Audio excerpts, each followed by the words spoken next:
Well, thank you very much. And I see we have fewer people because of the uh, virus problem.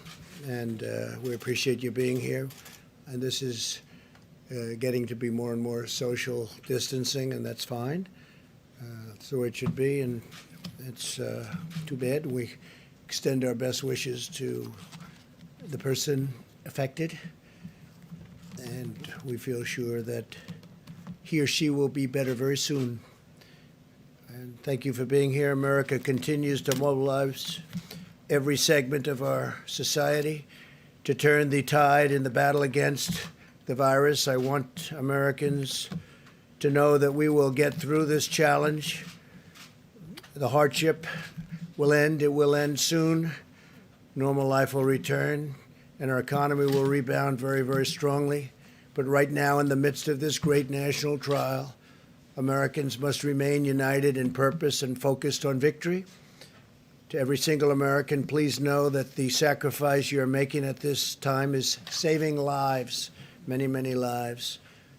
It's very important that we totally protect our Asian American community in the United States and all around the world. They're amazing people, and the spreading of the virus is not their fault in any way, shape, or form. They're working closely with us to get rid of it. We will prevail together. It's very important. From the beginning, we have been working closely with our nation's best scientists and medical professionals, and we will continue to do so until we have defeated the virus. Our public health experts, who are terrific, are studying the variation in the disease across the country, and we will be using data to recommend new protocols to allow local economies to cautiously resume their activity at the appropriate time. We also have a large team working on what the next steps will be once the medical community gives a region the okay, meaning the okay to get going, to get back. Let's go to work. Our country wasn't built to be shut down. This is not a country that was built for this. It was not built to be shut down. My administration continues to work with Democrats and Republicans to reach an agreement on an urgent relief bill for the millions of American workers and small businesses and large businesses that were badly affected by the medical difficulty that we've had. If you had a viable business in January, we are committed to ensuring the same is true in the coming weeks. In fact, we want to make it even better than it was before, and we're doing things to help in that regard. America will again and soon be open for business, very soon, a lot sooner than 3 or 4 months that somebody was suggesting, a lot sooner. We cannot let the cure be worse than the problem itself. We're not going to let the cure be worse than the problem. At the end of the 15-day period, we'll make a decision as to which way we want to go, where we want to go, the timing, and essentially we're referring to the timing of the opening, essentially the opening of our country, because we have it pretty well shut down in order to get rid of this invisible enemy. 2 weeks ago, we moved at record speed to pass paid sick leave and paid family medical leave and approved $8 billion, including money for the development of treatments and vaccines, and we're doing tremendous work on both fronts. The vaccines are coming along very quickly. Now Congress must demonstrate the same bipartisanship again and join together to pass the Senate bill as written and avoid playing any more partisan games. They have to get together and just stop with the partisan politics. And I think that's happening. I got a call a little while ago. I guess they're getting closer. It should go quickly. And it must go quickly. It's not really a choice. They don't have a choice. They have to make a deal. This should not be a time for political agendas, but rather one for focusing solely and squarely on the needs of the American people. We are going to save American workers, and we're going to save them quickly. And we're going to save our great American companies, both small and large. This was a medical problem. We are not going to let it turn into a long-lasting financial problem. It started out as a purely medical problem, and it's not going to go beyond that. We're just not going to allow that to happen. our country was at its strongest financial point. We've never had an economy like we had just a few weeks ago, and then it got hit with something that nobody could have ever thought possible. And we are fixing it. We're fixing it quickly. And I want to just thank the American people for what they've been through and what they're doing. Our country will be stronger than ever before, and we fully anticipate that, and it won't be that long. Let me provide you with an update on critical supplies. FEMA is distributing 8 million N95 respirator masks and 13.3 million surgical masks across the country right now. Focusing on the areas with the greatest need, we've shipped 73 pallets of personal protective equipment to New York City and 36 pallets to the state of Washington. In the past 96 hours, FEMA has also received donations of approximately 6.5 million masks. We're having millions and millions of masks made as we speak, and other personal protective equipment, which we will be distributing to medical hotspots. We're focused on some of the hotspots. Across the nation, we're seeing an outpouring of creativity and innovative ideas widely shared between the federal health leaders, governors, and mayors, the scientific community, and members of the private sector. Really working together. Everybody's working together. I'm pleased to report that clinical trials in New York will begin existing for existing drugs that may prove effective against the virus. At my direction, the federal government is working to help obtain large quantities of chloroquine. And you can look from any standpoint tomorrow in New York. We think tomorrow pretty early, the hydroxychloroquine and the Z-Pak, I think, is a combination, probably is looking very, very good, and it's going to be distributed. We have 10,000 units going, and it'll be distributed tomorrow. It'll be available, and is now. They already have it. They're going to distribute it tomorrow morning to a lot of people in New York City and New York. We're studying it very closely, watching it very closely. You probably saw a couple of articles today came out where a gentleman, they thought he was not going to make it. He said goodbye to his family. They had given him the drug just a little while before, but he thought it was over. His family thought he was going to die. And a number of hours later, he woke up, felt good. Then he woke up again, and he felt really good, and he's in good shape. And he's very happy for this particular drug that we got approved in record-setting time. There's never been anything even close to it. And I want to thank the FDA, which has been incredible, and Dr. Hahn, Stephen Hahn, highly respected man, but they're doing everything possible to increase production and available supply of these drugs, not only this drug, but also others that are coming. Remdesivir is coming from Regeneron. A couple of others are also under study. But the one that I'm very excited about right now is the one we just mentioned, and I think there's a real chance. I mean, again, we don't know, but there's a real chance that it could have a tremendous impact. It would be a gift from God if that worked. It would be a big game changer. So we'll see. But distribution starts tomorrow morning early in New York, and I think a lot of people are going to be, hopefully they're going to be very happy with the result, but we're all going to be watching closely. It's something we have to try. It's been very, very successful in malaria, very, very successful. And countries with malaria have had a interesting thing happen. They take this particular drug. It's a very powerful drug. And there is very little semblance of the virus in those countries. And there are those that say because this drug is very prevalent because of the malaria. So we'll see what happens. I'm also announcing that we're postponing the deadline for compliance with real ID requirements at a time when we're asking Americans to maintain social distancing. We do want to require people to go with their local DMV. We will be announcing the new deadline very soon. It's going to be announced in a very short moment. Overnight, we successfully brought home 103 American citizens after they had been stranded for 10 days in Brazil.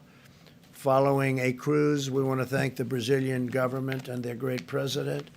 Most of those returned were senior citizens.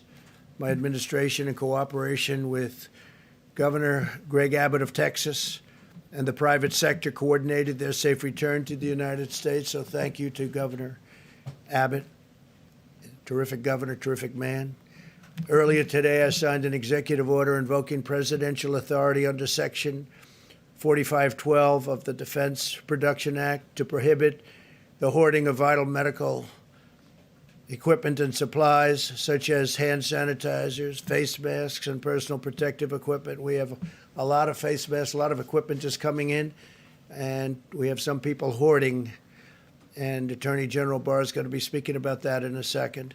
We want to prevent price gouging, and critical health and medical resources are going to be protected in every form. Under this directive, the Secretary of Health and Human Services is authorized to designate essential health and medical supplies as scarce. So he'll designate certain supplies and medical elements as scarce, and that means it will be a crime to stockpile these items in excessive quantities, which is happening to a relatively small degree, we think, but nevertheless it's happening. We can't let it happen.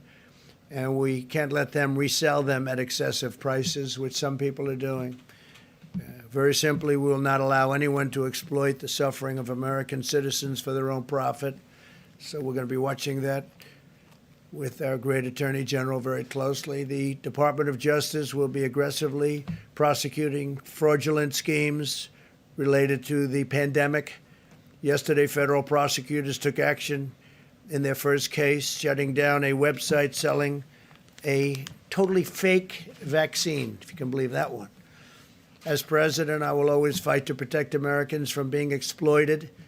Thankfully, all throughout the country, we're witnessing extraordinary acts of compassion, benevolence, and unity. Construction companies are donating masks by the hundreds of thousands. Manufacturing workers are transforming their assembly lines. Citizens are volunteering to deliver food and medicine to the elderly. We're truly seeing America at its best. We're really seeing things that people never thought even could happen. Frankly, we never thought this could happen. But the way most Americans are working toward getting it solved and just doing what they have to do to make this go away has been incredible. It's been incredible. I want to take a moment to thank the everyday heroes who are making our vast effort against the virus possible. And thank you to the healthcare workers and the first responders. These are very brave people.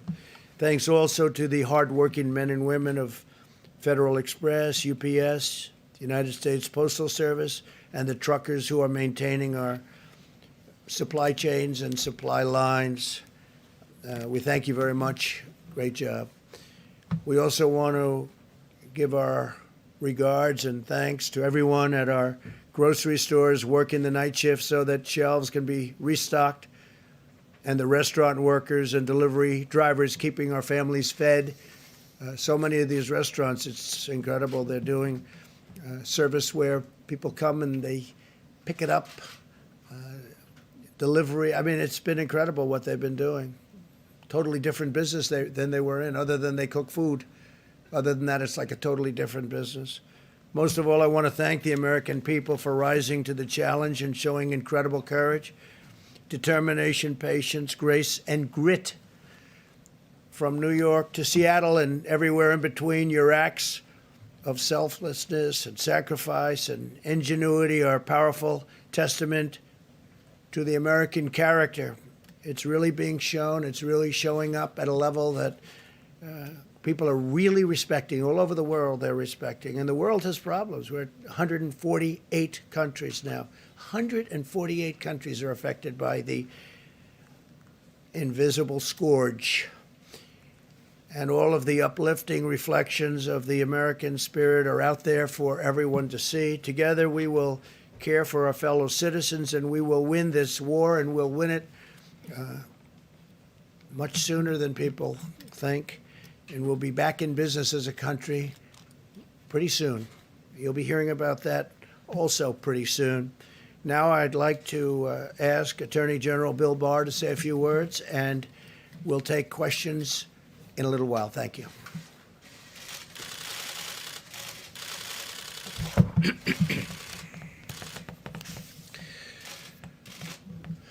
Let me start by thanking you, Mr. President, and Mr. Vice President, for your decisive leadership in this unprecedented battle to save American lives. At the Department of Justice, we're working hard to protect the health and safety of our personnel while at the same time keeping our enforcement efforts at full throttle. So I'd like to thank all of my colleagues in law enforcement, not just those at the federal level, but of all our state and local partners, the police officers, the sheriff's deputies who are protecting and serving their communities, often at great risk to themselves. What I'd like to do here is start with a few remarks about the order that the President mentioned to ensure the availability of critical medical and health supplies from hoarding and price gouging. On March 18th, the President issued Executive Order 13909 invoking the Defense Production Act with respect to the health and medical resources needed to respond to the spread of COVID-19, including PPE and ventilators. We have started to see some evidence of potential hoarding and price gouging. And so earlier today, the President signed a second executive order providing the authority to address, if it becomes necessary, hoarding that threatens the supply of those necessary health and medical resources.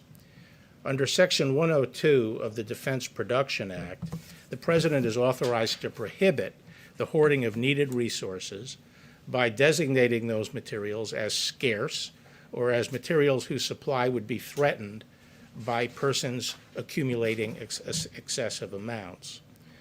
Once specific materials are so designated, persons are prohibited from accumulating those items in excess of reasonable personal or business needs or for the purpose of selling them in excess of prevailing market prices. It is a crime to engage in prohibited activity. In today's executive order, the President is delegating to the Secretary of HHS this authority to protect against hoarding by designating these critical items. Now, no items have been designated yet, and the Department of Justice is going to be working with HHS to identify cases where hoarding may be impeding the supply of health and medical resources needed to respond to the COVID-19 pandemic. Today, we convened our first task force meeting, a national task force, that will be working on these supply chain issues and specifically on the problem of hoarding and price gouging. And we are designating in each of our 93 United States Attorney's offices a lead prosecutor who will be responsible in that district for pursuing these cases. I also want to say that we have not waited for this order to be signed. As we have received evidence recently, we have already initiated investigations of activities that are disrupting the supply chain and suggestive of hoarding.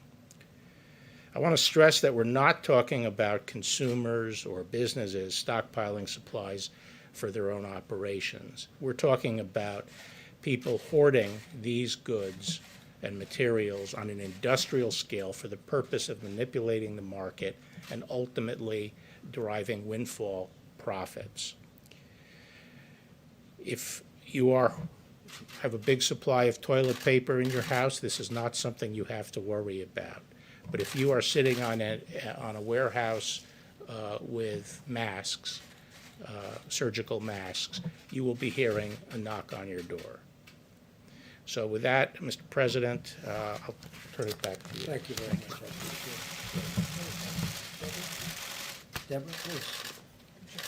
Thank you, Mr. Vice President. To start, I want to really thank all the ministers of health around the world who have been sending us their data despite the fight that they're in themselves, particularly our European colleagues.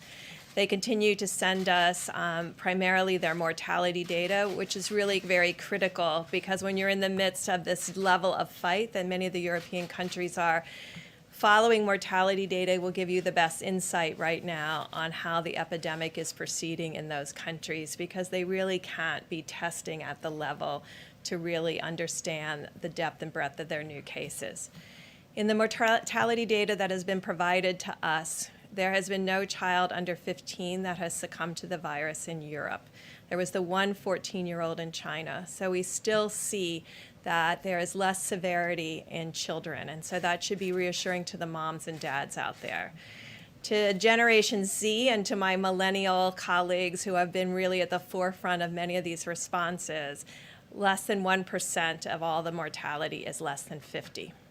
And so this is, I think, also a very important point. That doesn't mean that individuals won't have severe disease. So still 99% of all the mortality coming out of Europe in general is over 50 and pre-existing conditions.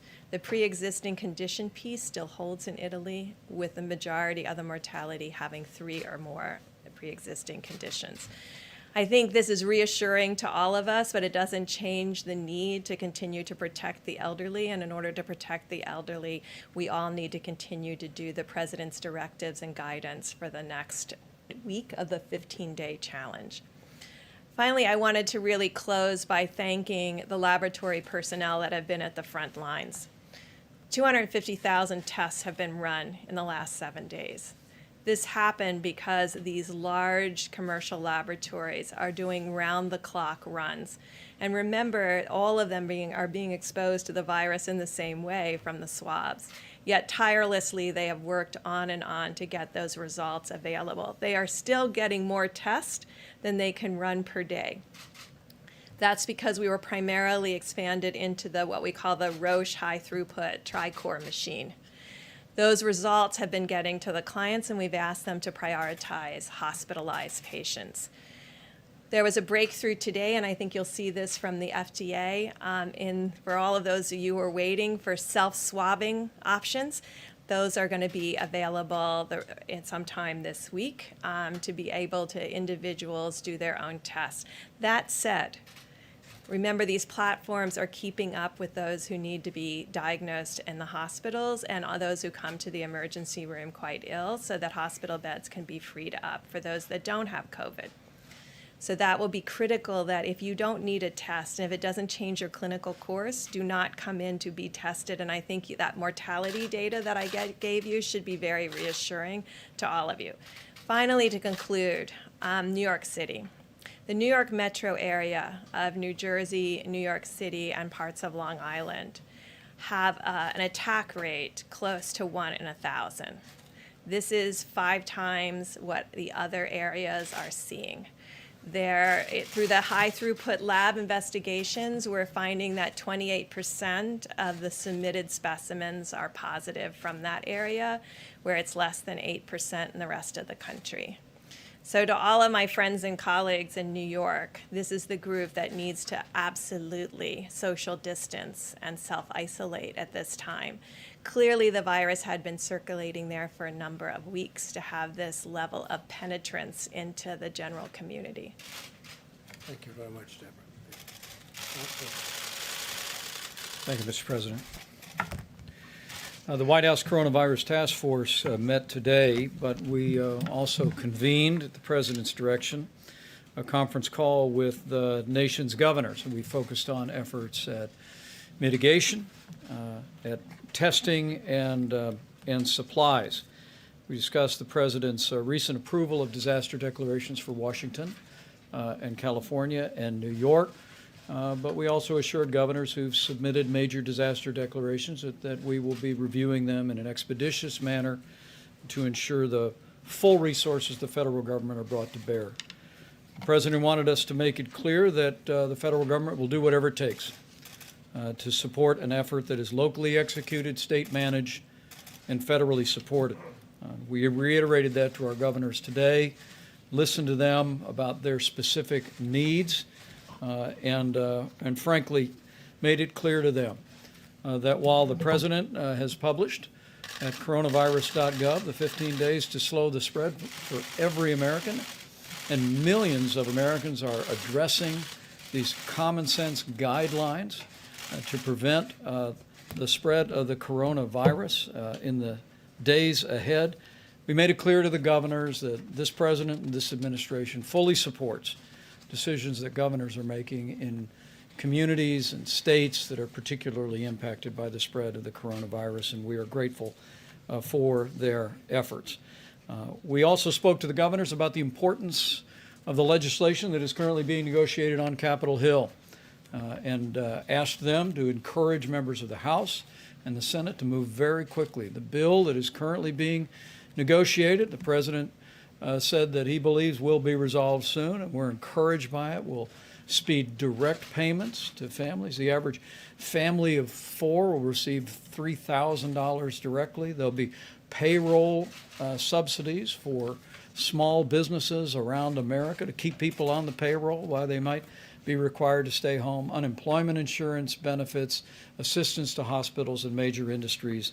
And we continue to urge the Congress to act and ask the governors to engage their delegations. On the subject of testing, we reiterated our thanks to states across the country that are rapidly expanding testing at drive-through sites and at community sites. As Dr. Birx just reflected, because of the unprecedented public and private partnership that the President initiated with our commercial labs, we stand here today with 313,000 tests having been completed, with the test results delivered to Americans, and still somewhat more than 41,000 have contracted coronavirus. But this state-run effort is continuing to receive the full support of our team at FEMA and at the U.S. Public Health Service. We're deploying personnel, we're deploying resources, and testing is literally expanding around the country by the hour. As Dr. Birx also mentioned, the FDA has been in the process of reviewing less invasive methods of testing. The President and I both reflected on the fact that we have been tested, and we've been working with the FDA to make it possible for self-collected nasal swabs, where individuals could, at the end of their nasal passage, collect a sample. And I'm pleased to report that self-collected swabs can now be collected in clinics and at drive-through testing sites.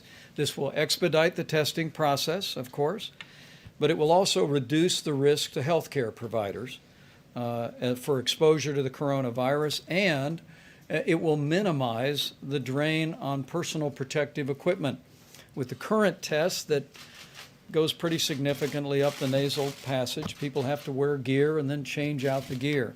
And this new self-administered test will actually not require the drain on personal protective equipment, and it's all a part of our effort, as Admiral Polovchek will discuss in just a few moments, to meet the supply needs that we have across the country, but to meet them with efforts at conservation as well.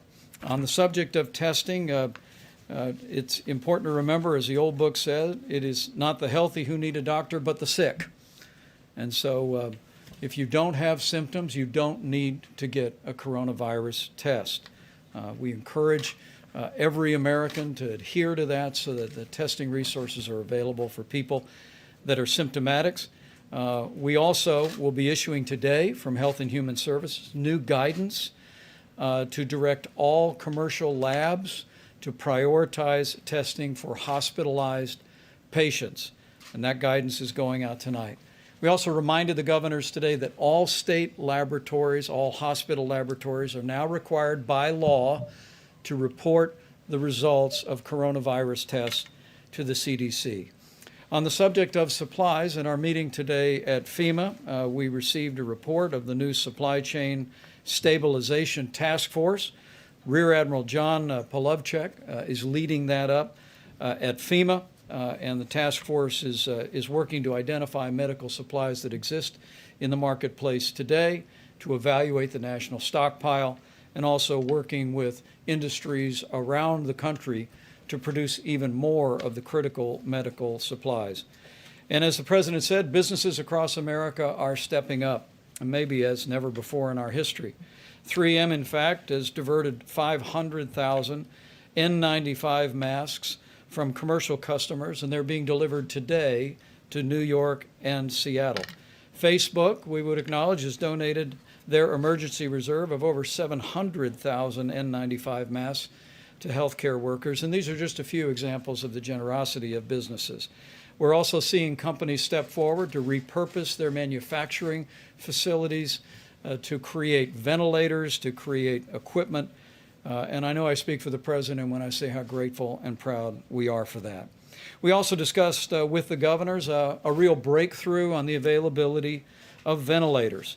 We called on the governors to survey all outpatient surgical centers and hospital operating rooms, because surgical ventilators that anesthesiologists use, because of an FDA decision rendered this last weekend, those can be easily converted now to ventilators that can be used for people struggling with severe illness from the coronavirus.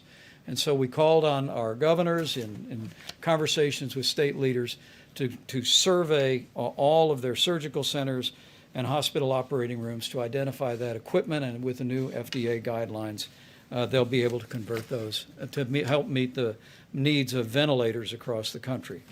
We are now 8 days into the President's 15 days to slow the spread. And the American people are rising to the challenge. We're doing this. But in the days that remain between now and the end of the 15 days, we're going to need every American to take this seriously. Listen to your state and local health authorities, where there may be additional and stronger guidance in areas where the coronavirus spread has been more severe. But for every American, know that the part that you do, that your family does, that you do in your community to put into practice these principles of social distancing, using a drive-through at the local restaurant, will make an enormous difference in lowering the trajectory of the coronavirus spreading across our country. It's going to take all of us, but with the ongoing cooperation of the American people, with compassion, with the ingenuity of American industry, with dedicated leadership at the state and federal level, I know that we can slow the spread, we can protect our most vulnerable, and we will heal our land. Thank you, Mike, very much. Admiral, please. Thank you, Mr. Vice President. So I'm Rear Admiral John Polofchek. I'm the Supply Chain Task Force Lead at FEMA. My task is to increase the supply of critical medical supplies, which include personal protective equipment and ventilators, items like that. I just want to take a few moments to explain the organization that we've stood up this week, these last few days, and our approach. So you have a chart behind me. I have two focus leads, one on personal protective equipment, medical supplies, and a focus lead on ventilators. Operating under 4 lines of effort. First line of effort you see is preservation, and the leaders tonight have talked about that ability to make our stuff last longer. Acceleration. We have a team of people that are searching the globe for personal protective equipment, figuring out where it is, figuring out if we need to buy it or just transport it and get it here faster. We have a line of effort called reallocation. We're working with our industry partners to illuminate the supply chain. There are many vendors, many distributors, all on separate systems. Nobody has one site picture for that supply chain. We've brought our industry partners in. We're weaving that together to make better allocation decisions and understand where it is and where it needs to go. We have a line called expansion. You've heard some of that today. If those that have wanted to convert plants, those that want to get into the business, we have the tools to help them to go do that. So 2 focus areas right now, PPE and ventilators, 4 lines of effort working the problem of the task to get more here, increase the supplies. Thank you very much. Thank you very much. Thank you, Mr. President. If I could, the Washington Post is reporting that the total deaths today crossed 100 for the first time. This morning, your Surgeon General on the Today Show said he wanted Americans to understand that this is going to get really bad. Do you share that prognosis? Of course I do. It's going to be bad, and we have a lot of people dying from the flu, as you know. We have a very bad flu season on top of everything else. It's very bad. It looks like it could be over 50,000. And certainly this is going to be bad, and we're trying to make it so that it's much, much less bad. And that's what we're doing. I think we're doing a very good job of it. If you look at other countries, what they've been through, and you look at the kind of numbers and compare them to ours, which is a much larger country than most, the numbers are pretty amazing. And it started with the fact that we stopped people from coming in from a highly affected area and infected area. And that was a good thing to do. So yeah, it's bad, and it's going to, obviously the numbers are going to increase with time, and then they're going to start to decrease. And we're going to be opening our country up for business, because our country was meant to be open and working with others, but especially for our workers. And the engine for that whole system is we have to have companies, and these companies are loved by our workers because they're paying big salaries and big dollars to our workers, and we're going to get it all going again very soon, hopefully very, very soon. Please. Sir, I'm just trying to reconcile the two things that you just said. One, that things are going to be very, very bad, and two, that you want to get the country open back up as quickly as possible. So I guess my question is, if in a week Dr. Birx or Dr. Fauci are telling you we need to continue these measures for the health of the vulnerable populations of the country, are you going to say, I'm sorry, the economy is too important? Well, you'll see what happens. I understand the question very well. It's a great question, but we can do two things at one time. I will say this: our country's learned a lot. We've learned about social distancing. We've learned about the hands. We've learned about staying away, at least during the time that this is even a little bit around. This disease, or whatever you want to call it, many different names. You can call it many different names, but the virus, while it's around. And we can start thinking about, as an example, parts of our country are very lightly affected, very small numbers. And, you know, you look at a state, great governor, Pete Ricketts in Nebraska. You look at the kind of numbers they have out there. They have one of the great hospitals there too, relative to what we're talking about. But you look at Nebraska, you look at Idaho, you look at Iowa, you look at many. I could name many countries that are handling it very, very well, and that are not affected to the same extent, or frankly, not even nearly to the extent of New York, which is really. I'm dealing with Governor Cuomo. And we're dealing very well together. We'll be sending that ship up, by the way, as you know. We have a ship going to Los Angeles. We'll also be, the ship is coming out of a very large repair. It's all ready to go. It very soon will be. And over the next 3 or 4 weeks, that'll be coming up to New York. We'll go to New York Harbor, and it'll be fully supplied. So they're working on that right now. And maybe Dr. Birx can speak to this. Do you share the President's optimism that in a week we might have a situation where we can say, you know, there's a few hot spots, but much of the country... Well, I didn't say in a week, but I said soon. It's going to be soon. It's not going to be 3 or 4 months, as some people were saying, and a lot of people thought originally, but I would certainly let you answer. And are you worried that some of the cities and states that haven't had the infection yet are lagging indicators, and that we're going to start seeing cases? So you've raised two important issues.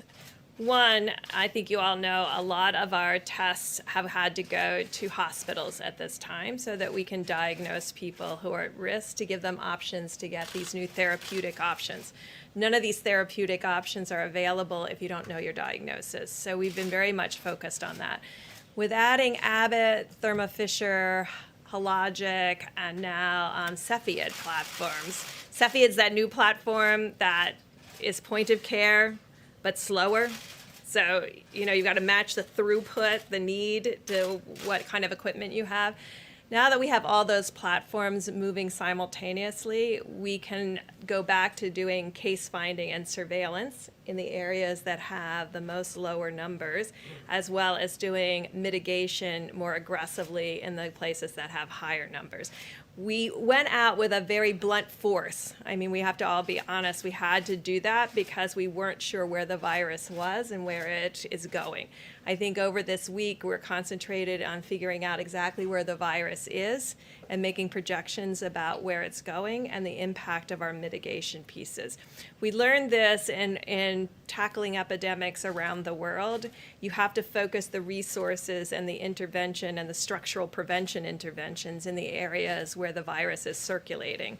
Otherwise, people never understand why you're doing this and they don't have any virus. So it has to be very tailored geographically, and it may have to also be very tailored by age group, really understanding who's at the greatest risks and understanding how to protect them. But there's data showing that in 3 months, as the president said, we won't need to follow these broad guidelines that he's laid The out. only data that we all have, and I think you all know what it is, the two areas that have moved through their curve is China and South Korea. So those are the two countries that we're learning from. Those were 8 to 10 week curves. Each state in each hotspot in the United States is going to be its own curve because the seeds came in at different times.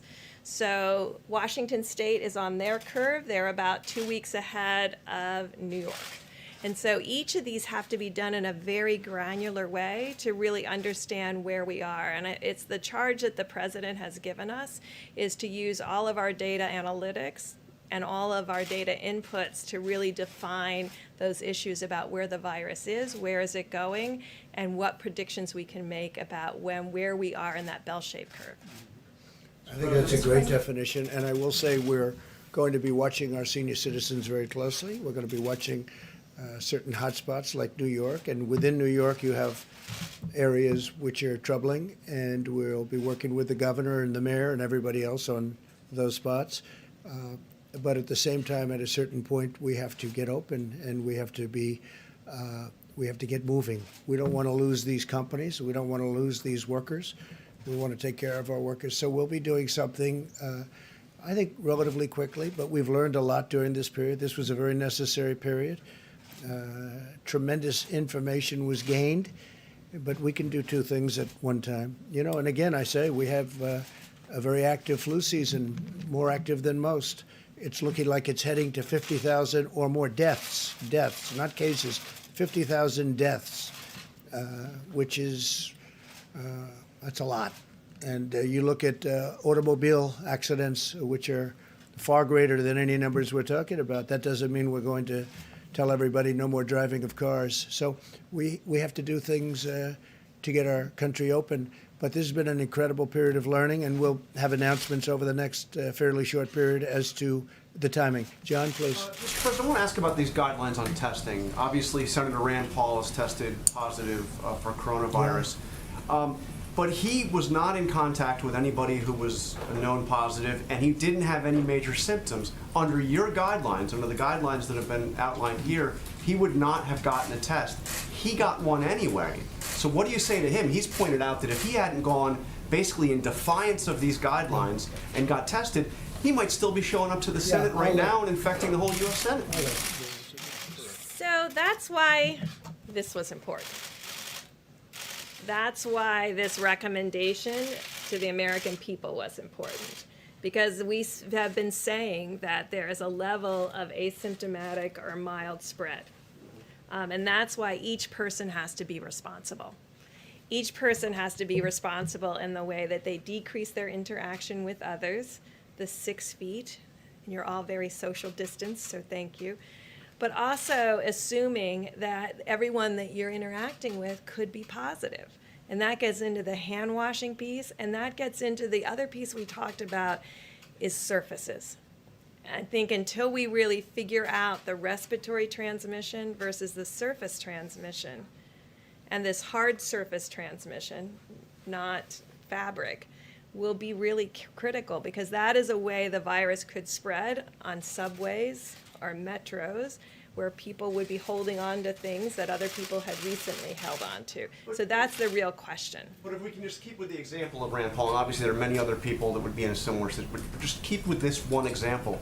If he hadn't gotten that test, he would still be showing up to the Senate every day, to his place of work. If he had You been wouldn't want that, following would these you? guidelines, he wouldn't have been infecting others because of the social distancing, washing your hands, doing everything that we talked about. So we've talked about also how people make choices because of their jobs, that they have to come in. You'll notice I was not here over the weekend. I think this is the part that we really need to take personal responsibility for. Saturday, I had a little low-grade fever. Uh-oh. So, actually, probably a GI thing. But you know, I'm meticulous. I'm a physician. I looked it up. I ended up piggy banking. I'm from Walter Reed, so I got a test late Saturday night, and I'm negative. I stayed home another day just Thank you for saying that. yeah, just to make sure. That's how we protect one another. So, you know, unless everybody's taking their temperature every day, we can't say that he had no symptoms. These are the kinds of things that we have to do for one another. This is the personal responsibility that I'm talking about, that we all have to practice. And Mr. President, when you say you don't want the cure to be worse than the problem itself, so are you saying that if we kept these measures that we're doing now in place for a couple of months, Well, they will be in place. At some point, we're going to open up our country, and it's going to be fairly soon. Weeks or months? Because you seem to be I'm not leaning more looking towards at months, I can tell you right now. We're going to be opening up our country, and we're going to be watching certain areas, and we're going to be practicing everything that Deborah's referring to right here. I mean, we're going to be watching this very closely, but you can't keep it closed for the next, for years. Okay, this is going away. We're going to win the battle, but we also have, you have tremendous responsibility. We have jobs. We have people get tremendous anxiety and depression, and you have suicides over things like this. When you have terrible economies, you have death, probably, and I mean definitely would be in far greater numbers than the numbers that we're talking about with regard to the virus. So we have an obligation. We have a double obligation. We have a great country. There's no country like it in the world, and there's no economy like it in the world. I mean, we were just blazing. We were coming out with numbers that some numbers weren't even reported because it was already this had happened. They were meaningless. I got numbers about myself that were meaningless because by the time the numbers came in, it's a whole different world with this. But I will tell you that we can do both things, John. We can do them both at the same time. I mean, that's okay. What we have gone through is a tremendous learning process, and we've also solved a lot of problems. But we've gone through a tremendous learning situation. Now, we're building hospitals in New York. We're building hospitals in California. We're building hospitals in the state of Washington. We've been in touch with the governors. Today, I spoke with a man that I happen to like. I spoke with Phil in New Jersey, and we're going to be doing something very meaningful in New Jersey. We're doing something. I spoke with J.B. Pritzker, called me today. We're going to be helping them out in Illinois. We're doing a lot of things in Florida. We're doing a lot of things. And between FEMA and the Army Corps of Engineers and the Admiral in your group, in terms of the purchasing, that's what he does. He purchases. He's supposed to be great. I'll tell you in about 2 days. But he's going to do a fantastic job. So we have an incredibly talented group of people. But yeah, we'll be doing 2 things and 3 things at one time. Well, at the same time, though, we're going to be watching very closely the hotspots. We're going to be taking care and watching very closely our senior citizens, especially those with a problem or an illness. We're going to be watching them very, very closely. And we can do that and have an open economy, have an open country. And we have to do that because that causes other problems. And maybe it causes much bigger problems than the problem we're talking about now. You understand? Jeff, please. Mr. President, following up on that same topic and on your tweet, do you think that the cure so far has been worse than the problem? I think the cure has been very tough. This has been this was an operation. This was somebody going to a doctor and saying, you need an operation. And we've had an operation. We've learned a lot. And we fixed a lot of problems. One of the things we fixed is, if you look at the obsolete system that this administration inherited, it wasn't meant for this. It was meant for a small group of people. And even for that, it was not very good and very obsolete. We now have a testing program now that will hopefully be able to be used for many years into the future should we have another event like this. I don't think you'll have another event like this. This is very unique. You look back into time, you look back decades and decades. We can name them all, even if you go back 10 years. You know, you go back to '09, but that wasn't like this, as it turned out. But they lost a lot of people. We were early. We were early, Jeff, because of the fact that we closed early. That was a big move. Please, Kristen. Yeah, go ahead, Jim. You had said previously, I think from this podium, that the virus could still be with us through July or August.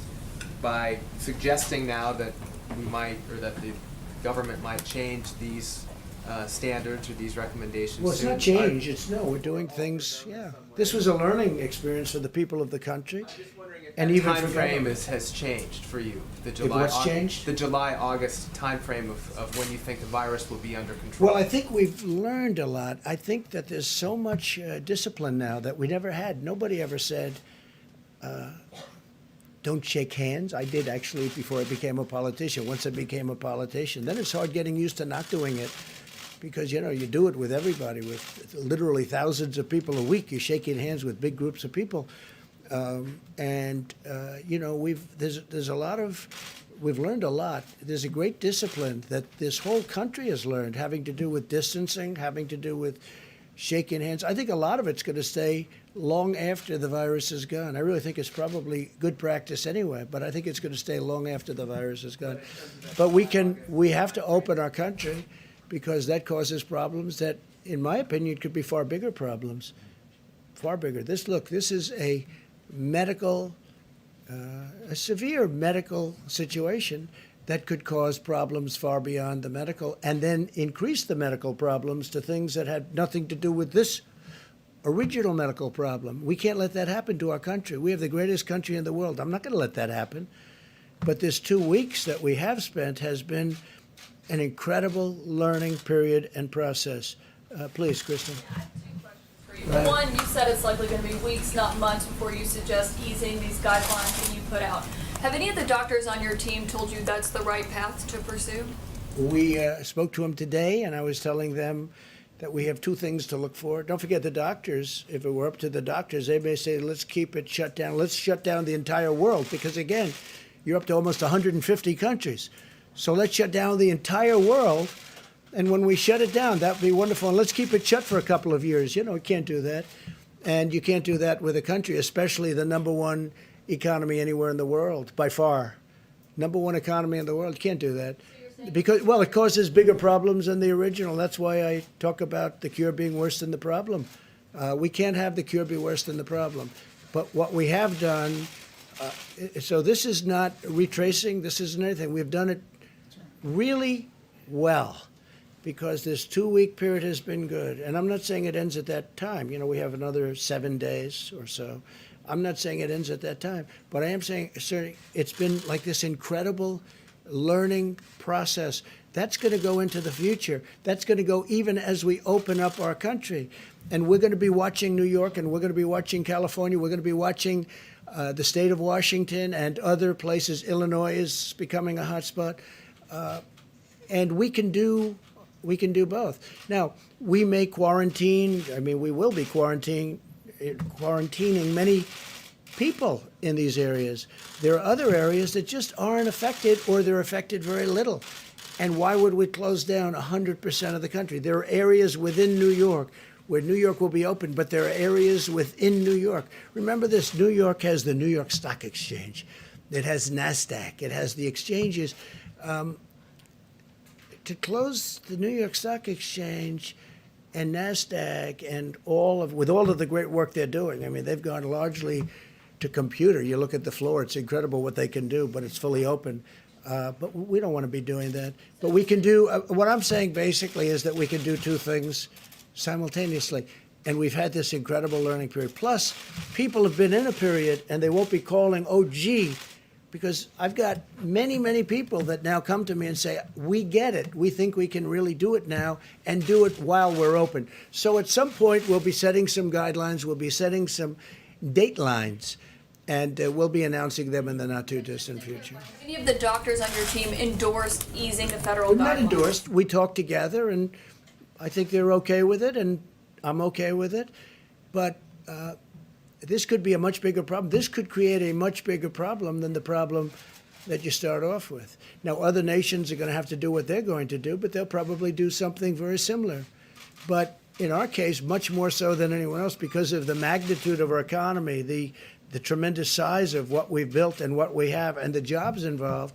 You know, you have almost 160 million jobs in this country now, the most ever, by far the most ever. The number of jobs, almost 160 million.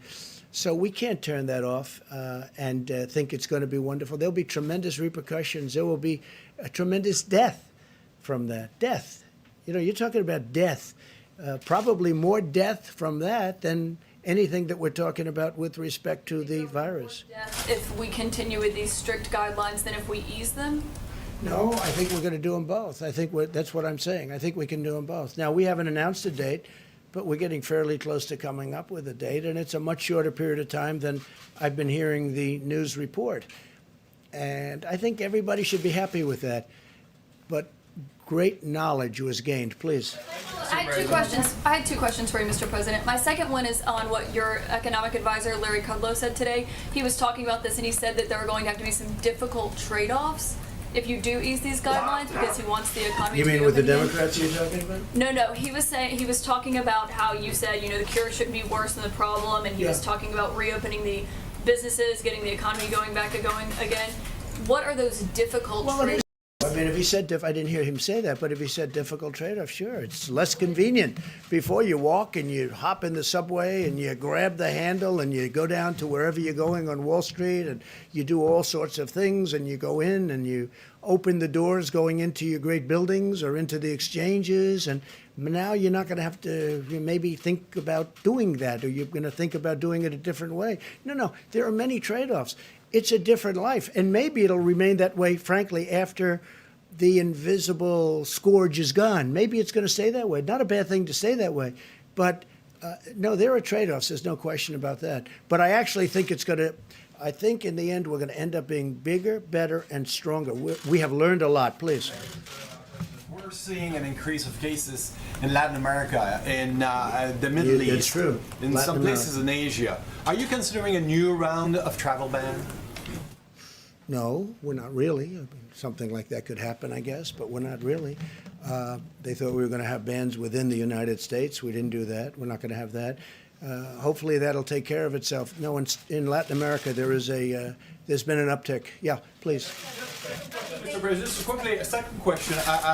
What prompted you to say at the beginning of your comments that you're going to take care of the Asian Americans? Has there been something in particular that was? Yeah, because it seems that there could be a little bit of nasty language toward the Asian Americans in our country, and I don't like that at all. These are incredible people. They love our country, and I'm not going to let it happen. So I just wanted to make that point. Because they're blaming China. People are blaming China, and they are making statements to great American citizens that happen to be of Asian heritage, and I'm not going to let that happen. Please. You say you want to reopen the country, but most schools across the country are closed. 2 states now are closed for the rest of the school year. How are parents supposed to go back to work and educate their children right now? The governors of the various states will have a lot of leeway. If we open up, and when we open up, the governors in certain states, for instance, you go to some of the states I just mentioned, those schools are going to be open. In many cases, they're open now. But the schools are going to be open.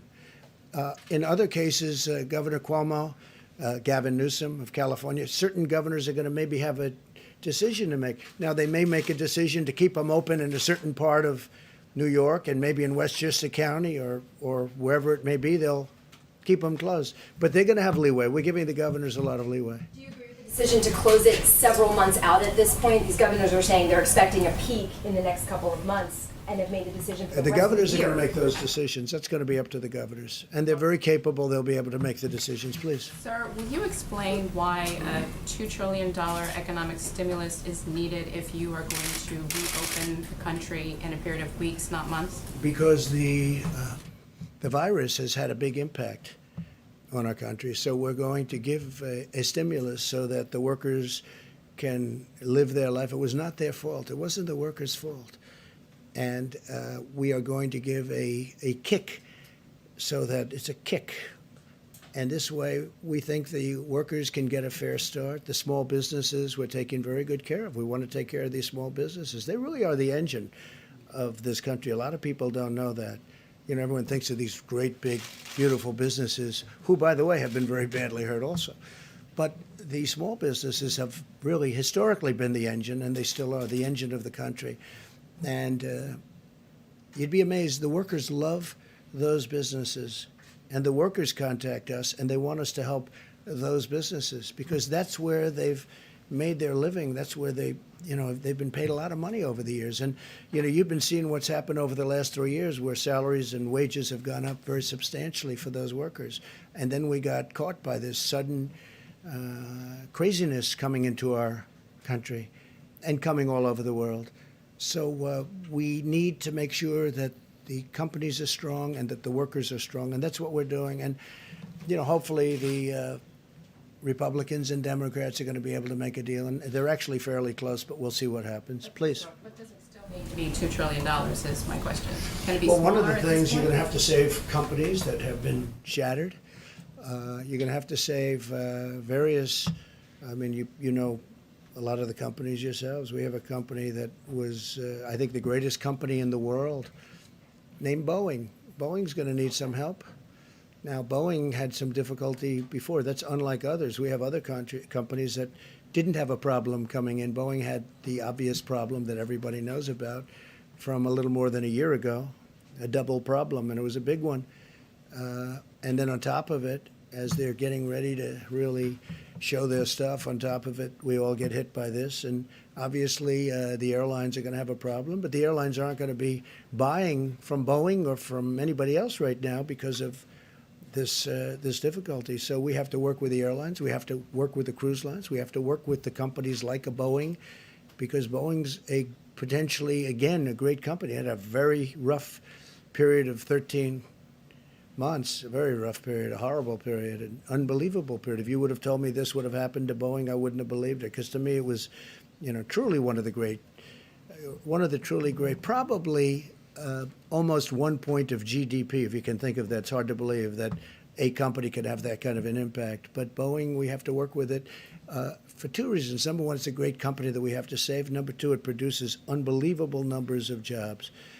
And so, the numbers have to be reflective of that kind of a thing. Please, you know what I'm going to do?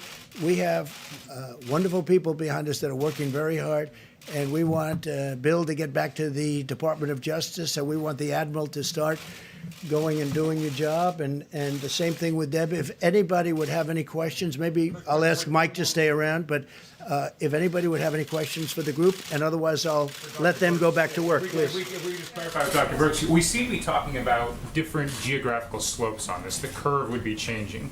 And yet you just said that 28% numbers coming out of New York gives an indication that we don't quite know when the seeds, to use your metaphor, were planted. So how confident are you on the start dates of each curve for each of the geographical areas that the president seems to be indicating we'll be adjusting the policy for?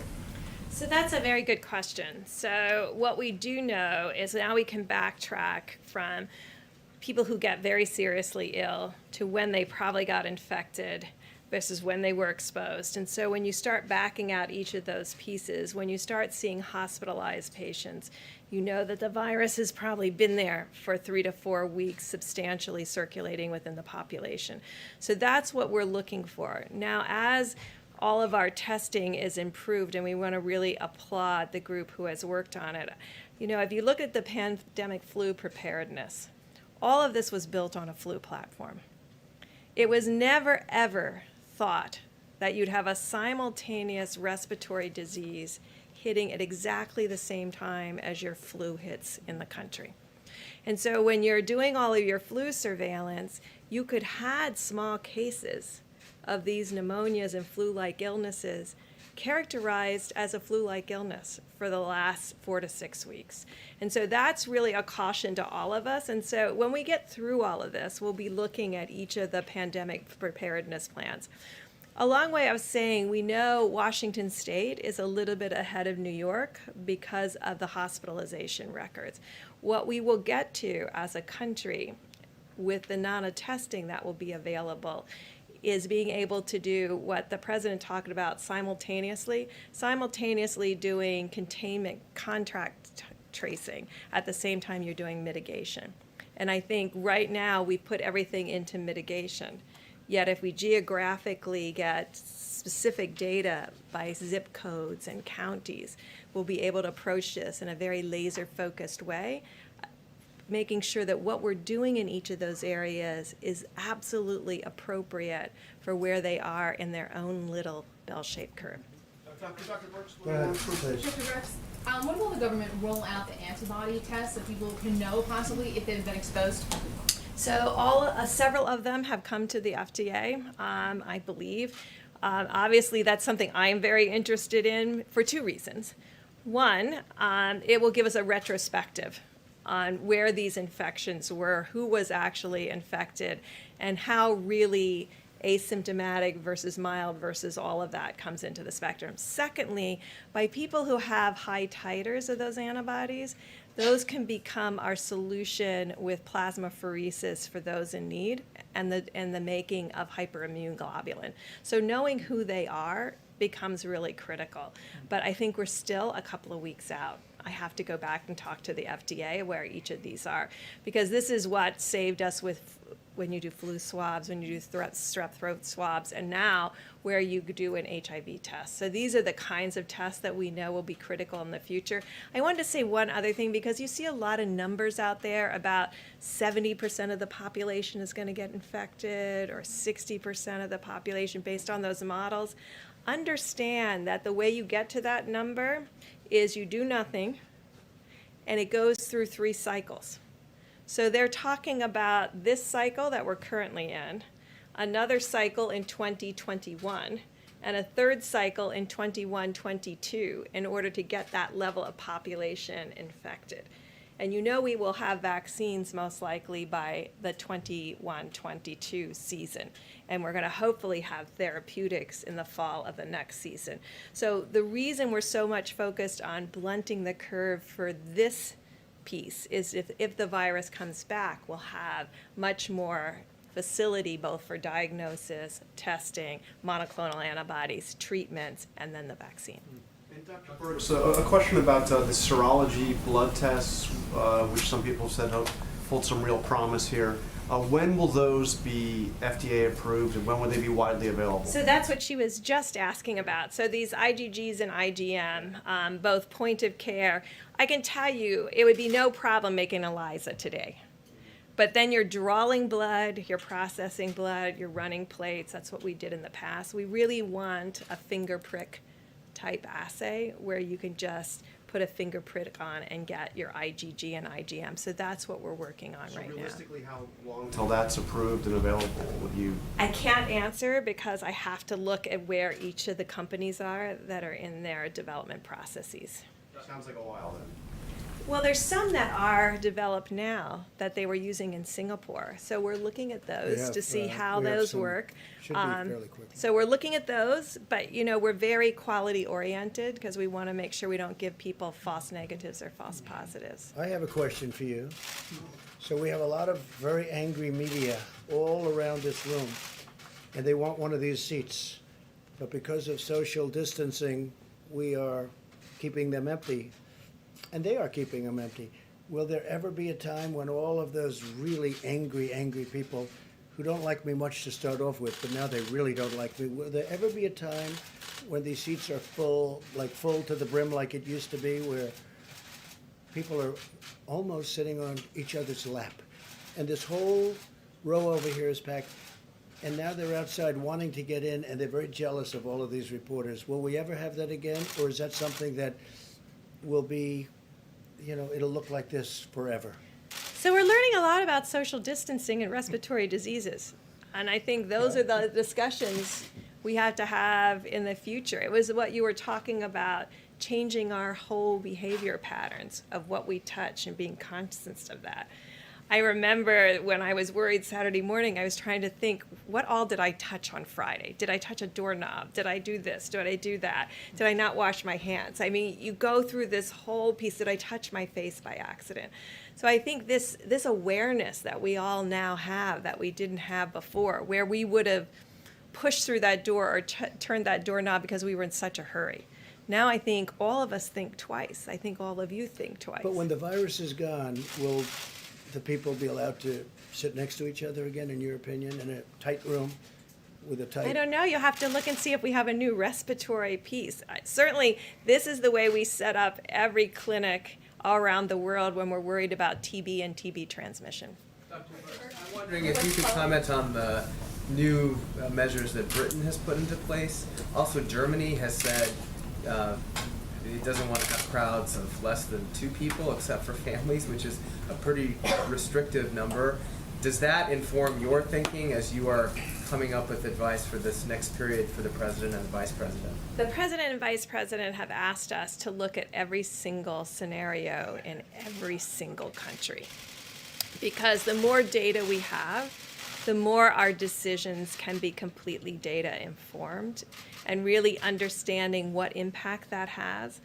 I mean, we're interested right now. I mean, Italy obviously waited until about March 7th. The virus had been circulating for almost 4 weeks before actually going into that methodology. But for the first time, it looks like their mortality rates are starting to decline, which would be an illustration that things that they did 2 and 3 weeks ago may actually have an impact. Those are the kinds of data we're looking at very carefully, as well as very careful data within the United States of exactly where the virus is, what's the attack rate, has it moved out of its more confined geography, and really looking at each of those pieces of information. It's a lot of data to go through. What do you make of Germany and Britain's moves?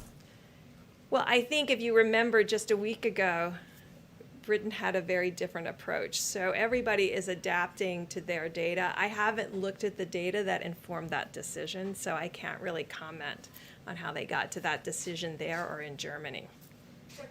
Just to be clear, do you agree with the president's push to reopen the country? He said some of his doctors that he's talking to about this, he says, I think they're okay with it. Are you okay with that? What the president has asked us to do is to assemble all the data and give him our best medical recommendation based on all the data. That's what he's asked us to do. And so that's what we'll be doing this week. We were going to have to do it this week anyway, because we had to make a decision come Monday about the 15 days to reduce social spread. So this is consistent with our mandate to really use every piece of information that we can in order to give the president our opinion that's backed up by data, not our perception, but our opinion that's backed up by data. Data now, you think you could in a week? Like, what would your assessment be of right now? Well, we're pulling all of the data pieces in now, and that's really critical. I will never speculate on data. I will have to see the data in order to really understand it. And I think a big factor is the mortality rate. We're talking about the mortality rate. You know, when we first started, people were thinking about 3 and 4%, and now we're talking about a much lower number than that. I think it's a number that will be a lot different than people thought. The mortality rate is driven almost exclusively, as we have talked about, by people with pre-existing conditions and older. So that has become, from the very beginning, that was our emphasis. You know, when we started 2 or 3 weeks ago talking with one another, our focus has been on how do we protect those with pre-existing conditions and the elderly. And I think these steps were about protecting with pre-existing conditions. So the whole key to changing the mortality rates is not just the hospital care, but preventing them from going into the hospital to begin with, because you don't want them to be infected. But it's much lower than we originally thought. I mean, frankly. Yes. It's a lot Do you have lower. an estimate? Do you have a number? Well, you know what the estimate in Wuhan was originally? It was over 3%. When they look outside of Wuhan, it was about 0.7%. It depends very much. In South Korea, it was about 0.7, 0.8%. But I don't want, that's like a tyranny of averages. And that's not having, that's probably missing 50, 60% of the data because no one was testing asymptomatics. Remember, in every country, you had to be symptomatic to get a test. So we're making case fatality rates when we're missing a significant part of the data. So if anything, it will go lower, but I don't want that should not be reassuring because the death rates escalate with age and pre-existing conditions. So I really want to be clear that although it may be very low if you're under 40 or very low if you're under 50 and very low if you're under 70, there is an inflection curve. The average age of the person who's dying in Italy is in the mid-80s. So there is really a significant issue in our older generation that we feel strongly about protecting. But Doctor, because it's just very interesting, the whole thing. It's an incredible subject. When somebody is very sick, they go to a doctor, go to a hospital, they're recorded, they're very sick, and then they live or they don't live, see what happens. But when somebody isn't very sick at all, I've heard people that they don't even know they had it and they're healing. Then I've heard people they have like a cold or they have a running nose, or even people that stay home and they think they have the flu, or in some cases they think they have a really bad case of the flu. But all of those people, that vast majority of, beyond vast majority of people, they're not reporting. They're not calling the doctor. Correct. They're not calling him. They're just getting better. So you would think it would have to be because the people that are sick are going to a doctor or they're going someplace and they're going to say, make me better. The people that are just short of that and people that aren't even, we have many people where they literally don't even know that they have it. So now you're building up the number of cases that we talked about before, and yet, so you don't know you don't know how many there are. It could be a vast number.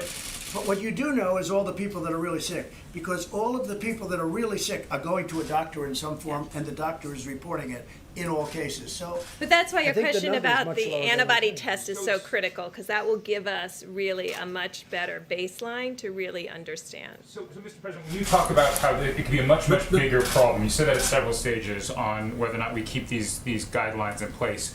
You talked about higher death. Are you talking about suicide? Like, help us understand. I'm talking about many forms. Is the risk here a depression? Is that what you're getting at? We're talking about tremendous. Look, number one, it's the country itself. You're talking about tremendous disruption economically, but you're talking about massive depression, massive numbers of suicide. You mean economic depression? No, I'm not talking about economic, although you could be talking about that too. So you could what be I'm talking talking about about economic is depression. people suffering massive depression because they had a fantastic job and now they have no idea, what's going on. Now, here's the good news. If they get the bill passed, we're taking care of those people. We're going to really take good care of those people beyond what any country has done for people.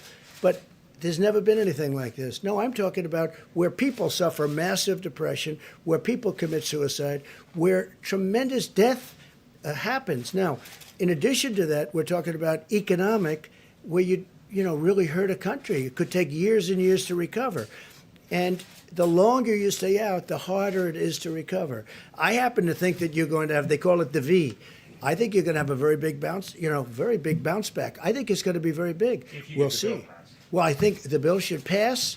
It should pass quickly. Take care of our workers. Take care of the companies that pay those workers. Help those companies over this rough patch. But the longer it takes, the harder it is to come back. I'd like to be able to bounce back to where we were. And ultimately, I think we're going to be even further than that. But I'm just saying that what's happening when I say the cure, and the cure could be worse than the problem itself, right? That's we can't let that happen. We can't let that happen. We've learned so much, and so many good things are going to happen for our country.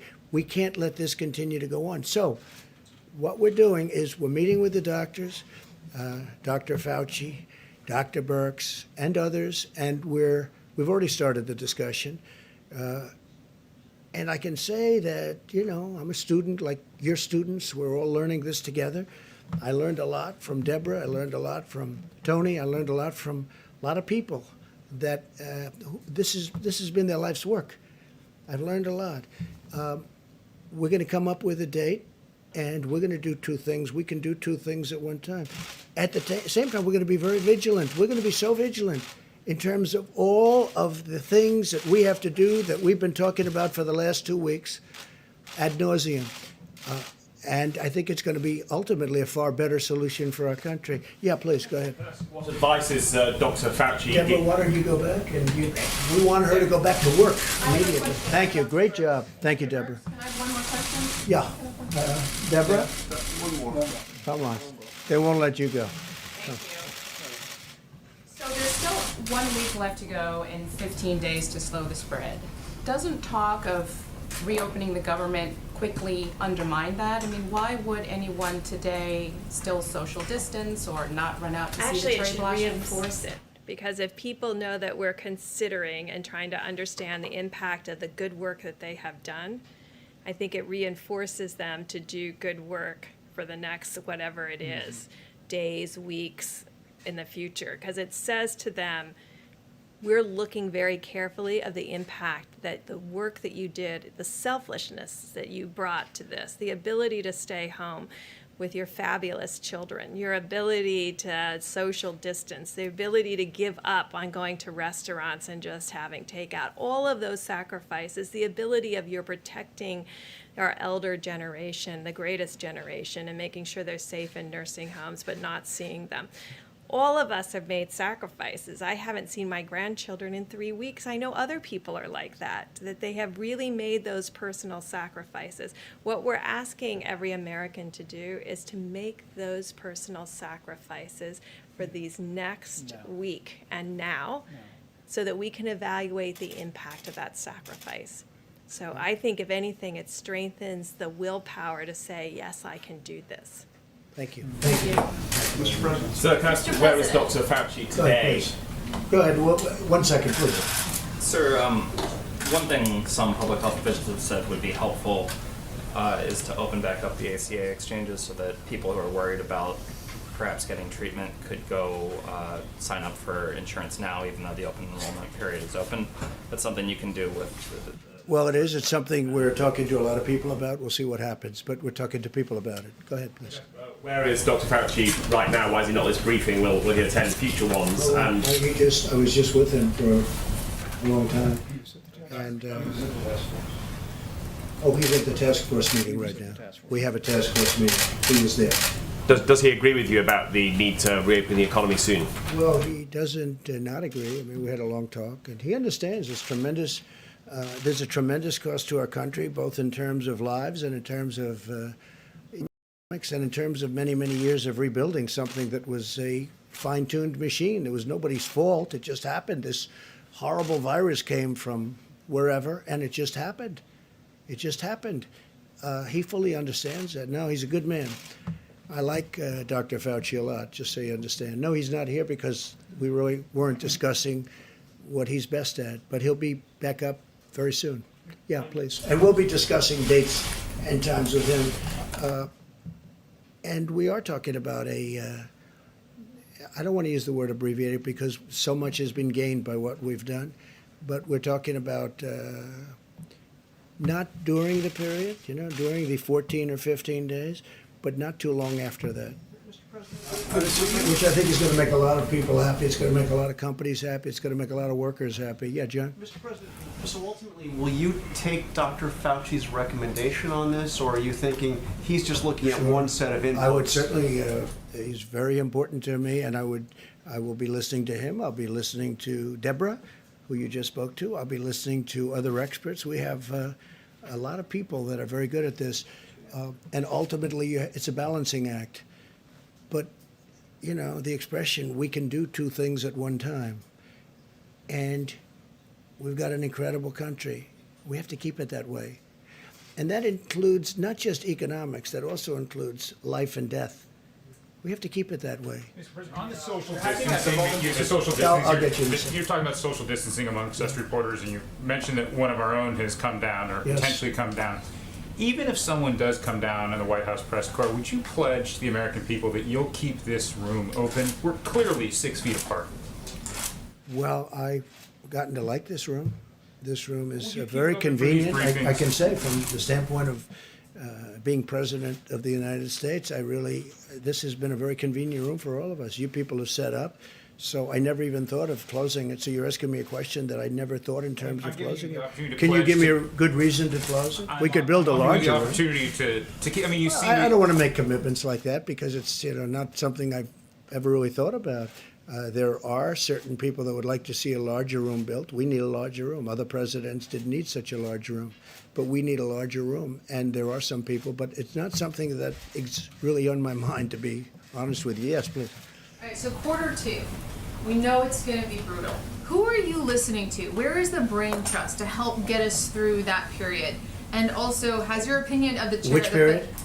Q2, the second quarter, JP Morgan Stanley, Goldman Sachs, they're Sure. all predicting a pretty dire second quarter. So who are you listening to? Where's the brain trust? You have all these medical Well, advisors. I think we're listening to many people. I mean, that was my world. I know many of those people. I have many people that are friends of mine, some enemies also, by the way.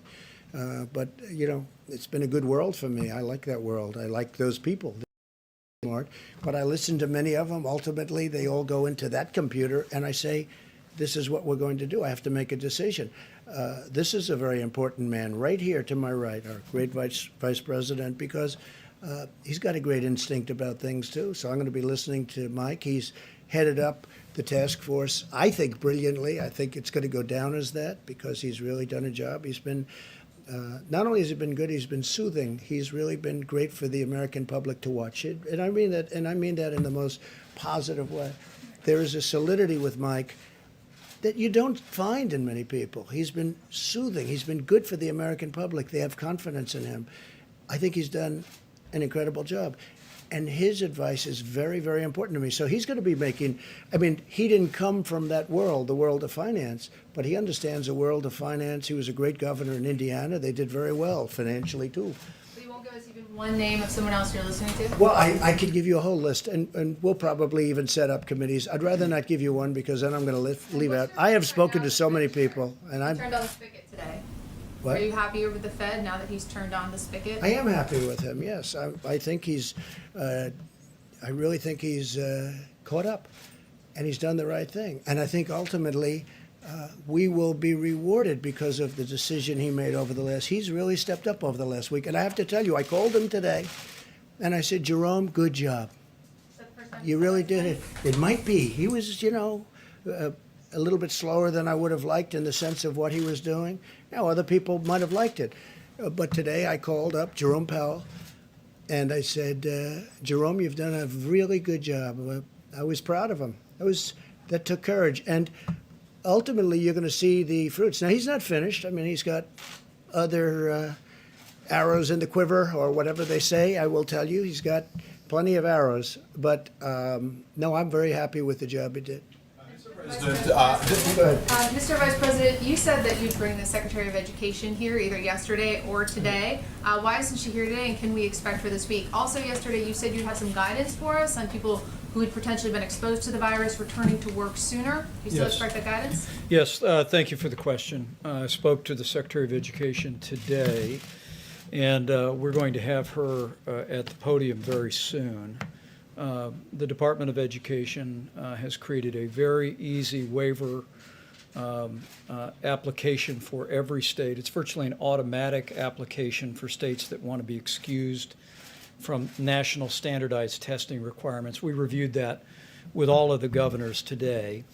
And also what's called distance learning, the accreditation process for higher education. The Secretary of Education, at the President's urging, has loosened the rules around distance learning. You're seeing many colleges and universities embracing distance learning now, putting it into practice.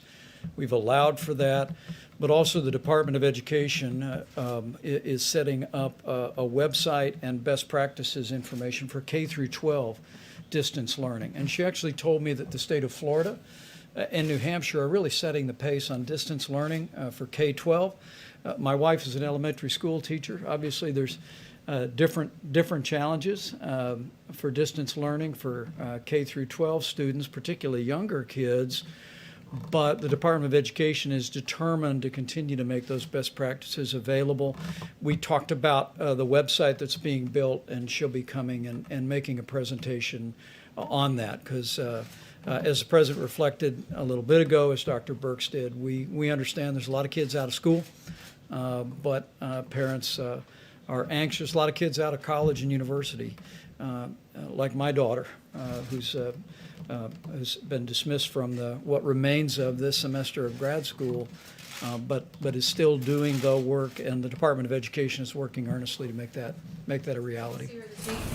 I'm sorry? We'll see her this week? Yes, I'll have her here this week.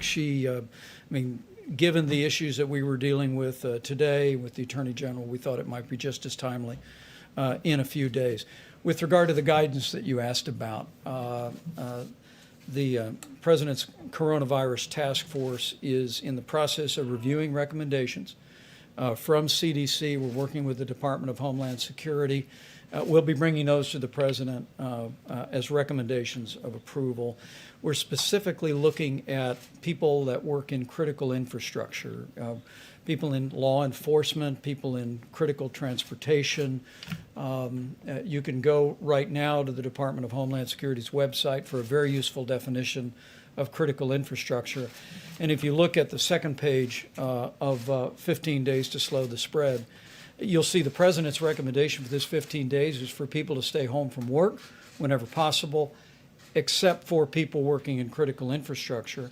And the guidance that we're looking forward to unpacking is how people who may have come into contact with someone that tests positive for coronavirus would be able to, if they have no symptoms, would be able to return to work, wear a mask for a certain period of time, but otherwise go back to business. It's a focus on critical infrastructure jobs. We should have that guidance before the President and before the public tomorrow. Mr. President, we have understandably a patchwork of plans By the way, at the moment. I just want to say while we're thinking about it, China has very much stepped up, as you probably know, the agricultural purchases from our farmers and some other purchases too. So they have a difficult time also right now, but they very much stepped up their purchases and significantly. So we're very happy about that. The other thing, I'm standing here in this case with our Vice President, trying to let you ask anything you want having to do with the subject, which frankly is pretty much all anyone cares about right now. But because I think it's very important. I don't want to stand here for 2 hours and do this, but I think it's important that, I call it get it out of your system. Give us any question about it, because I think it's important for the public to know. So we don't want to answer 2 questions and leave. We want to answer your questions. That's why we're doing this for so long. And I think it gives our country confidence, and it gives, I think we're giving, we're all gaining knowledge. This has been an unbelievable process, but we're all getting knowledge. So I want to, stay here. Sometimes we're here for 2 hours and we're answering questions. At least you will say that I'm very transparent. I think you're going to have a hard time saying he is not transparent, but we take a lot of questions from you. Unfortunately, some of them are repetitive, and some of them are fantastic questions. Some of these questions are great. Some of the questions lead to us solving a problem. You bring up problems that people didn't know existed, but I just want to let you know. So we're doing this so that we can be transparent, so that we can get everything out. Yeah, go ahead, please. Mr. President, we have a patchwork of plans, understandably, at the moment. Are you coordinating an economic response with the leaders of the G7 at the moment? You are? Yeah, we're very, very close to them. We had a couple of great talks, plus I've spoken to a number of them individually. We're very, very closely aligned. Please. One for the Vice President really quickly, and then one for you. Vice President Pence, we were talking about those self-swab tests. When will those be available? They said this week, but do you know which day, and do you know where they're going? The FDA just announced that decision, and my understanding is that they'll be now going directly to market. I'll have a good estimate for you on timeline, but and what the president has charged us to do at the task force is to promote as much creativity and as much innovation as possible. And frankly, Dr. Hahn, as the president said, at the FDA has done a remarkable job going through the review and approval process for these new methodologies really in record time. We reflected a little bit ago about the fact that we're pretty sure we set a record. I think it was 62 days to be in the phase 1 clinical trials of a vaccine that's actually in clinical trials today. But this new approval from a study done by United Health Group and the Gates Group means that now self-collected nasal swabs will become available. We're going to be working through FEMA with governors around the country to make sure and distribute those methods as well as the swabs or any other supporting material and get those into this vast array of labs that are now stood up around the country. That's going to make a big difference too, because that really is a process that's easy as opposed to the current process, which is not, as I've said, it's not pleasant. My other question for you, I just want to get clarity on this. If we get to next week, we're deciding, or you're deciding what to do with these guidelines, whether to ease them or reinstate them for another 15 days, will you follow the advice of Dr. Birx and Dr. Fauci if they say you should maintain them for And 2 others, more weeks? yeah. And then ultimately I have to make a decision, but I certainly listen to them. I listen to a number of people, and I have a lot of respect for Dr. Fauci and for Dr. Birx, and I'll be listening to them and others that we have that are really doing a good job. John? But are you worried that if you do this too quickly, if you lift these restrictions too quickly, the virus will start spreading unabated? And how can you be sure that that's not going to happen? Well, you know, we have now a system, and the system's in place. And we have two very, very powerful alternatives that we have to take into consideration. And as I said, one of the things that has really gotten me thinking about this, number one, I'm looking at what's going on. And, you know, life is fragile and economies are fragile. But one of the things is the mortality rate, John. When we first started this, nobody knew anything about this particular virus. Very, very little. I mean, we started off, we were hearing numbers of 5%. That's an astronomical number when the flu is 0.001 and 2 and 3, right? And so 5% would be an astronomical number. Now we're seeing numbers that may be less than 1, and that's not including the exercise that I just went through where many people don't report.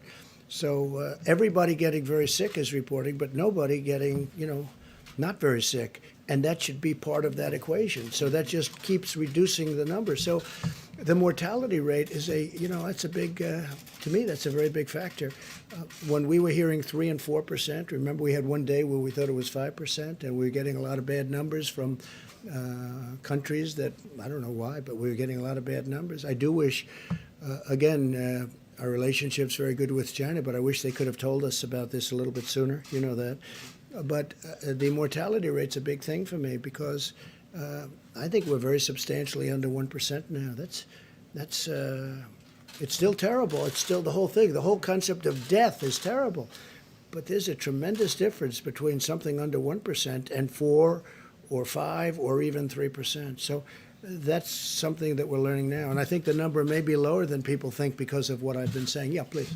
Mr. President, have you instructed Secretary Mnuchin and the others working on this bill with Congress to meet some of the demands the Democrats have made with regard? Well, I thought we had a deal last night, and then the Democrats changed the deal. So we had a deal last night that was going to be phenomenal for the workers, which is my number one aim. I want to take care of the workers. And we had a deal. I was pretty sure we had a deal last night. If you would have told me at a certain time, like about 9 o'clock, I would have told you we pretty much have a deal.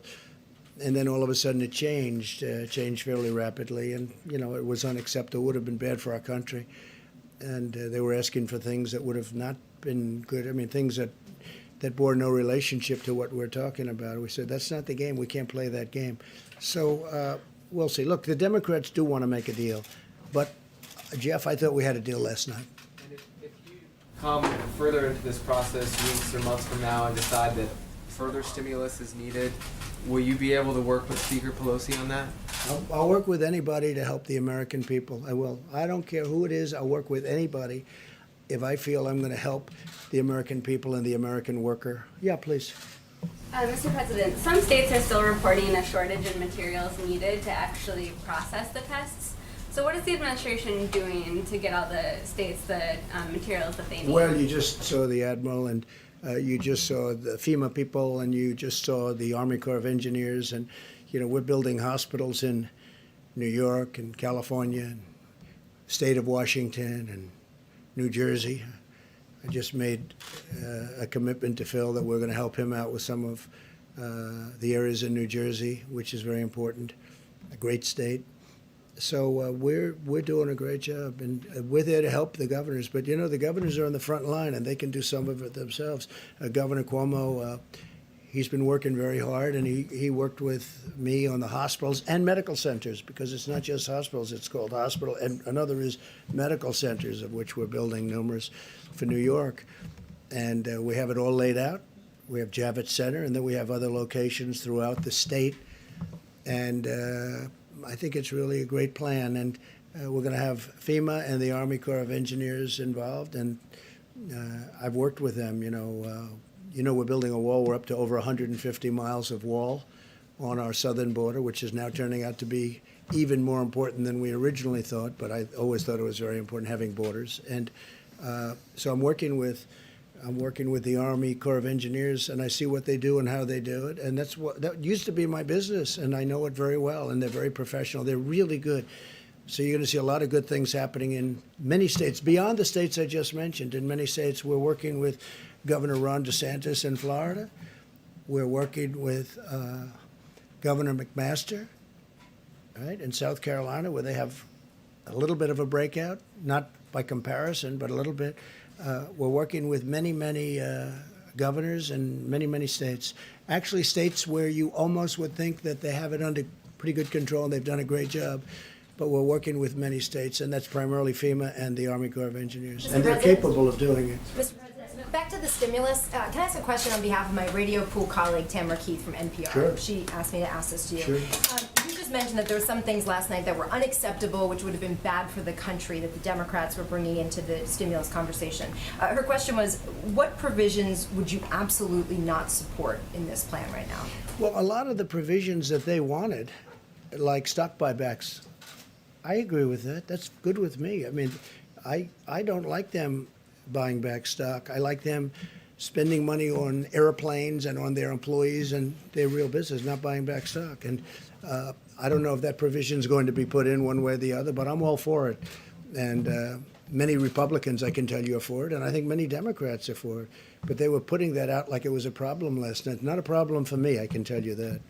Please. She also wanted to know, how much would you want the cash relief directly for Americans? What number would you like to see? Well, I think what you're talking about right now is at least $3,000 per family of four. Isn't that correct? $3,000 for a family of four, which is bold. And if this continued, we have to build this up. And if this continued, we'll do something else, and we'll do more at a later date. But that's a big number. If you remember, they were talking about $500 and $600, and we are all for that. As of this moment, it's $3,000 for a family of four. Please go ahead. When you're looking at some of the economic headwinds that we're facing, I'm wondering if one of the things you're concerned about is the strength of the dollar, and if there's something that we should do to address that, including possibly. Well, we have a very strong dollar, and a strong dollar is good in many ways, but it's also tough in many ways because it makes trade much harder. It makes it much harder for Caterpillar Tractor and other companies to sell their goods to Europe or China or wherever they may be sold. So having a strong dollar is good, but it really sounds good. But the truth is it makes certain things like trade much tougher. And our dollar, I don't know if you've seen, but our dollar's remained very strong, especially against other currencies, very, very strong, which, again, makes that trading more difficult. But there's something nice about having a strong dollar, right? No matter what. I'm president, it's nice to have a strong dollar. But it does make trading more difficult. Just to go back to stimulus, you're confident you're going to get a deal? Well, I think the Democrats want a deal, and I think we want a deal. So it would be very foolish if they didn't make a deal. The American public is demanding a deal. I can tell you the Republicans want to make a deal, and we want to make a deal that's good for the workers, good for the country. And I really believe the Democrats want to make a deal, but they have to stop asking for things that bear no relationship to what we're talking about. And you've had a lot of laudatory things That to are say. actually bad, that are actually not good for the country. You've been very laudatory to the Democratic governors. You mentioned Governor Cuomo. You mentioned some others. Yeah. If you'd get a stimulus bill, I'm wondering if you'll extend this bipartisan goodwill to Speaker Pelosi and invite her here for a signing ceremony. Well, let's see what happens. I have to see what happens. Right now, we don't have a deal, but I think we're very close. I mean, when I left, which was quite a while ago now, because again, we're trying to answer every question, so there's no, it'd be nice if you were just exhausted and said, that's it, we can't do anymore, but there's always hands up. But, and maybe one of those questions is great and unique. But no, look, I want what's good for the country. And if that means meeting, I think that's great. I just want what's good for the country, great for our workers, great for the citizens of the United States. That's all. It's pretty. When's the last time you've spoken with Pelosi? Well, it's been a little while. Yeah, please. Both you and the Vice President have been tested for the virus. Also, Mrs. Pence. Has the First Lady been tested? Yes. And? She's great. She's fine. Negative? Negative. Yes. Okay. Negative. One of the sticking points on the stimulus, who's going to hold Treasury accountable for this $500 billion corporate rescue fund? Well, you need that to help all of these companies that have a chance of not being companies anymore. And that's going to be a good thing for the country because deals will be made, and we're talking to certain people, some of the greatest people in the history of Wall Street, frankly, where when they do a deal, we'll have stock for America. We'll take back stock for the United States. At the same time, most importantly, we'll keep those companies healthy. But we can also make incredible deals for the country so that number will increase exponentially. I mean, this is a great The thing. fund is about the lack of oversight for Treasury having this unilateral authority to dole out all of this money. Well, look, I'll be the oversight. We're going to make good deals. We make good deals, but these companies need it. Even if it was just a simple loan, which would be, but we can do better than that. And the companies are willing to do better than that. I mean, they got hit. Most of these companies, it was through no fault of their own. There are a couple where it was, they were troubled before they came in. We talked about one. It had trouble. Nobody can believe it, actually, in that one. But these companies are, through no fault of their own, they have difficulty. I mean, 2 weeks ago, these companies were among the most solid institutions in the world. You'd want to buy their bonds. Their bonds were rated AAA or whatever their highest rating is today. And now all of a sudden they have difficulty because they've been closed up. So you need something to keep them going. But that money is not going to be wasted money. That money is going to be seen, and we could multiply that number by many times coming back to the American public. That could be a phenomenal thing. But most importantly, it's going to keep these great engines of jobs and ingenuity going. Very important. Yeah, how about one or two more and we'll go. Go ahead, please. And then Jeff. Thank you, sir. Are there things you regret in the way you handled the crisis so far? Are there words you regret? I don't think so. I'm looking forward. I don't look back. I guess there's always something everybody regrets. There are things in your life you regret. We all regret things, but I really like to look forward. I'm a person that looks a forward thinker, I guess they would say. No, I think that we've handled it really well. It seems to be the American public thinks that we've handled it well if you look at polling data. But I'm not interested in myself. I'm interested in the American people. We have to get this going. We have millions and millions of jobs that were solid as a rock 3 weeks ago, and today there could be questions. And the faster we get it going, the more likely it is that those stores, little businesses, big businesses, medium-sized businesses open up. And we'll get it going very fast. I really believe this is a pent-up demand. I think that as soon as we say, let's go, and it's going to be pretty soon. It's going to be pretty soon. It's going to be sooner than people would think. We're in a position to take care of our country, but at the same time to have the country really go up like a rocket ship economically, and that's great for jobs. It's great for everything else. Yeah. Please. Mr. President, I'd like to ask a question for a colleague who can't be in the room because of social distancing. For whom? A colleague who can't be in the room because of our social distancing about Florida. Yeah. He wanted me to ask, should Governor DeSantis have closed all of the beaches in his state? Well, that's really up to the governor. I mean, I think that, first of all, he's a great governor. He's done an incredible job, Governor DeSantis of Florida.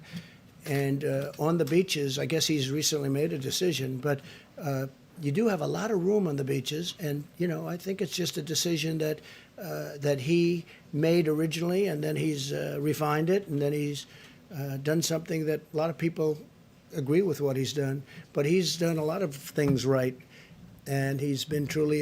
He cares so much about health care. He cares so much about the cost of prescription drugs. He's been a fantastic governor for Florida. They're very happy with him.